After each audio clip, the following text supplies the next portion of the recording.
Europe's top 3 economies are now in recession. The real shock is still to come. A version of this story first appeared in CNN Business's Before the Bell newsletter. Not a subscriber? You can sign up right here. London, Germany's economy shrank at the fastest pace since the global financial crisis in the first 3 months of the year, with GDP contracting by 2.2% compared to the previous quarter.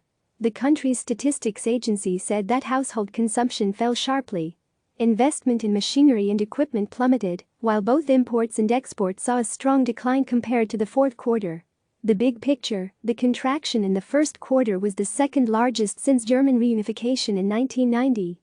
Revised GDP data show the country's economy shrank slightly in the final 3 months of last year, meaning the largest economy in the eurozone is now officially in recession.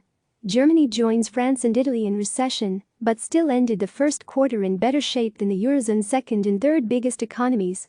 First quarter GDP declined by 5.8% in France and by 4.7% in Italy. The difference? Germany did not introduce strict social distancing measures until the relatively late date of March 22. Still, the worst is yet to come. Jack Allen Reynolds of Capital Economics said he expects German GDP to decline by 10% in the second quarter. The lockdown is being eased in May and June, but only gradually, and Germany's recovery will be constrained by the problems elsewhere in Europe, he said. Reopening factories won't fix the economy. Production at China's factories is growing for the first time since the coronavirus pandemic began, my colleague Laura he reports. That's good news, but it doesn't mean the world's second largest economy will return to full strength anytime soon. Remember, China's economy shrank 6.8% in the first quarter compared to a year earlier. While the International Monetary Fund still expects China's GDP to grow 1.2% this year, analysts warn that the country's recovery will be drawn out. The challenge: it's relatively easy for Beijing to get its state-backed manufacturing and construction companies into the game. What's proving more difficult is encouraging consumers to spend. Retail sales in China dropped 7.5% in April from a year earlier, according to data released Friday, suggesting that household finances remain strained. And unemployment rose again, after easing back a bit in March. Here's the assessment from economists at Société Générale: investment did better than consumption, and within investment, property and infrastructure outperformed on the back of credit stimulus. The disappointment in retail sales may continue, as the unemployment situation and income outlook remain challenging, they wrote in a research note. What it means for everyone else: China's economic recovery has already been underway for months. Even Wuhan, the epicenter of the pandemic, emerged from lockdown on April 8. That means countries that are still struggling to contain the coronavirus have months and months to go before their economies can really begin to recover.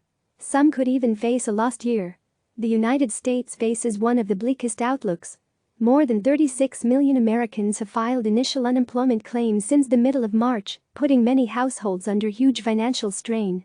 And the coronavirus continues to spread, with the total number of cases in the country topping 1.4 million. Many consumers aren't willing to leave their homes to visit restaurants and shopping malls, even if lockdowns have been eased in their state. How bad is it? Investors will get a sense when retail sales for April are published at 8:30 a.m. Eastern Time. Another data point: JCPenney is widely expected to file for bankruptcy in the near future. The iconic chain would join 2 other major U.S. retailers, Neiman Marcus and J.Crew, as victims of the pandemic. The poorest Americans are suffering most. The Federal Reserve on Thursday reported just how unequally the coronavirus-induced economic downturn is hitting Americans. On one hand, lower-income people are getting slammed. Nearly 40% of those with a household income below $40,000 reported a job loss in March, according to the central bank. At the same time, incomes and the ability to pay current bills appeared to remain generally stable for the majority of adults during the initial weeks of the coronavirus pandemic. Also essentially unchanged was the percentage of people who reported they could pay off an unexpected $400 emergency expense entirely using cash, savings, or a credit card at the next statement. More from CNN's Tommy Lubby. The findings back up other reports that show that lower-income Americans, as well as Black and Hispanic people, are bearing the brunt of the outbreak's financial fallout. Up next, U.S. retail sales data for April be published at 8:30 a.m. Eastern Time. JD.com earnings will be posted before the opening bell. Also today, the Empire State Manufacturing Report releases at 8:30 a.m. at University of Michigan. Consumer sentiment follows at 10 a.m. Eastern Time. Click subscribe to receive the latest news.